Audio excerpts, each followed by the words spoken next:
Merci. Monsieur Muller, pour le Rassemblement national. Merci Madame la Présidente, Monsieur le rapporteur, mes chers collègues. Cette PPL sur la médiation me paraît intéressante, mais encore faut-il que le projet de développer le rôle du médiateur social soit réalisable.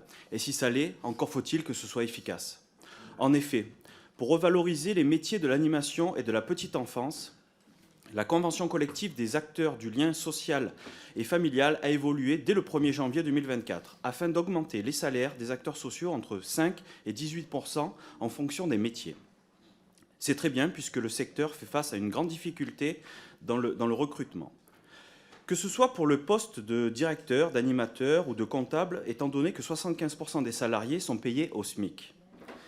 Mais, car il y a un mais, le gouvernement a prévu d'importantes augmentations de salaires sans prévoir aucun moyen de financement.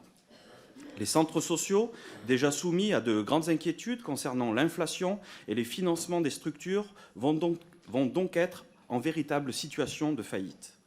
Donc, comment sera-t-il possible pour les centres sociaux de développer le rôle de médiateur alors que beaucoup sont en situation de crise? En outre, le texte est nécessairement insuffisant. Il ne résoudra pas l'une des plus grandes misères sociales qui est aujourd'hui le monde rural. Focalisé sur les quartiers prioritaires, il ne prend pas la mesure visant à installer ou mettre en lien ces médiateurs avec les territoires ruraux, dépourvus de tout service public. Contrairement aux quartiers prioritaires qui ont accès à tout et beaucoup plus facilement. Je rappelle que les agriculteurs, c'est 2 suicides par jour et qu'ils ont besoin de nous. Il n'y a pas de pays sans agriculteurs. Je vous remercie.